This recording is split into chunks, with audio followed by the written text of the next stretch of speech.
আসলে সত্যি কথা বলতে কি, একটা মেয়ে যদি চায় যে আমি আমার ইজ্জত ধরে রাখবো, কোনো ছেলের ক্ষমতা নাই সেই ইজ্জত নষ্ট করে। এটাই সত্য কথা। আমার স্ত্রী এই কথাটা খুব জোরালো ভাবে আমাকে বলে।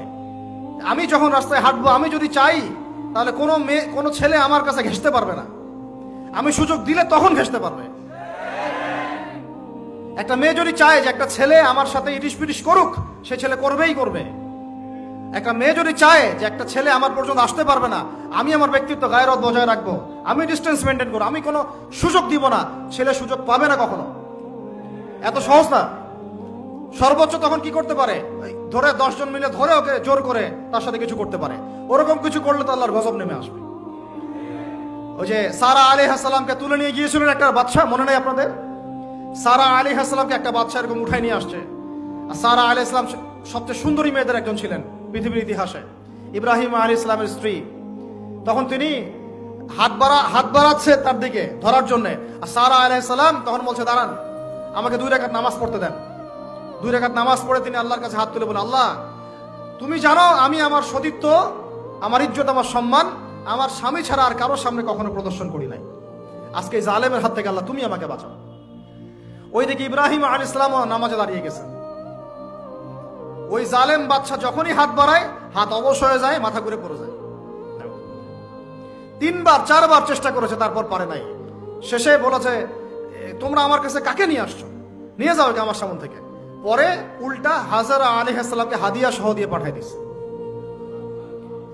একটা মেয়ে চাইলে তার ইজ্জত সম্মান এভাবে রক্ষা করতে পারে। তোমরা জেনায় ছেলেরা লিপ্ত করেছে কারণ তোমরা চেয়েছো বলেই করতে পারছো।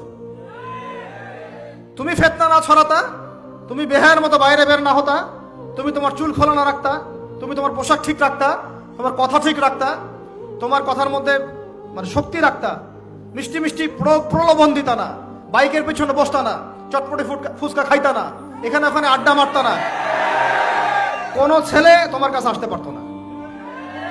তোমরা এই কাজ করেছো, ছেলে আসতে পেরেছে। আপনারা তো কিছু হইলে ছেলেদেরকেই দোষ দেন। ছেলেরা তো এমনি আকর্ষিত হবেই। আমি একজন ছেলে হিসেবে বলতেছি এটা না তো বিষয়টা। একটা ছেলের ফিতরত এটা, যে তার কাছে সবচেয়ে সুন্দর মনে হবে একটা মেয়েকে। এটা একটা ছেলের ফিতরত, স্বভাব ধর্ম।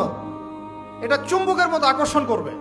আর এর উপর যখন আপনি এটাকে ফ্রি অ্যাক্সেস করে দিবেন, লাইসেন্স করে দিবেন, বেপর্দায় বের হবে, গায়ের জামা কাপড়ও ঠিক নাই, হ্যাঁ, তারপর কথাবার্তা মিষ্টি মিষ্টি প্রলোভিত টানতেছে, সিডিউস করতেছে, তখন তো একটা ছেলে মিসগাইডেড হইতেই পারে। স্বাভাবিক। ছেলেরও দোষ আছে, কিন্তু অবশ্যই এখানে মেয়েরও দোষ আছে। আমরা তো অনেক সময় ঢাকা শহরে দেখি রাত 10টা 12টা বাজতেছে, আমরা মাহফিল করে যাচ্ছি, কোনোদিন বাসায় ফিরতে 1টা 2টা 3টাও বাজে।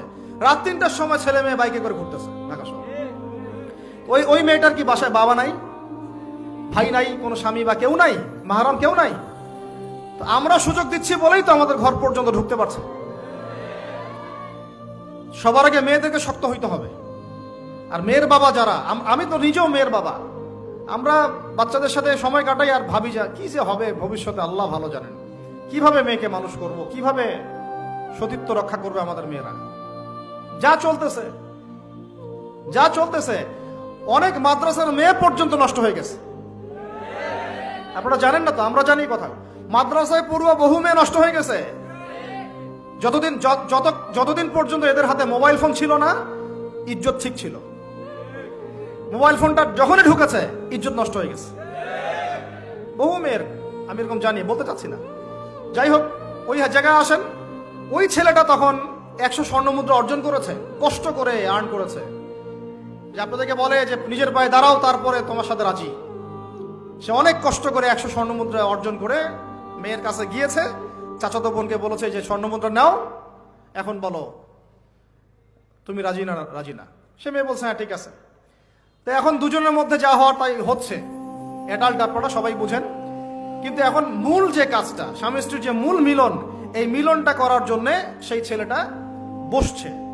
হাদিসের মধ্যে আসছে এভাবে, 2 পায়ের মাঝখানে বসে পড়ছে ছেলেটা, এখনই জাস্ট শুরু করবে। তখন ওই মেয়েটা বলে উঠছে যে হে আল্লাহর বান্দা, আল্লাহকে ভয় করো। আমি আমার সতীত্ব কখনো নষ্ট করি নাই, তুমি আল্লাহকে ভয় করো। এই কথাটা যখনই বলছে, তখন ওই ছেলের মনের মধ্যে এমনভাবে একটা রিয়াকশন জন্ম নিয়েছে আল্লাহর পক্ষ থেকে একটা এমন একটা নূর আর হেদায়েত চলে আসছে, ওই অবস্থা থেকে ছেলেটা উঠে চলে গেছে এবং স্বর্ণমুদ্রাও দিয়ে দিচ্ছে, যে স্বর্ণমুদ্রাও আমার দরকার নেই, যা। এবার সেই গুহার মধ্যে বন্দী অবস্থায় আল্লাহর কাছে হাত তুলে দোয়া করতেছে, আল্লাহ তুমি যদি জানো ওই কাজটা আমি তোমার সন্তুষ্টির জন্য করেছিলাম, আজকে আমাকে এই সাক্ষাৎ এই মওতের হাত থেকে বাঁচাও।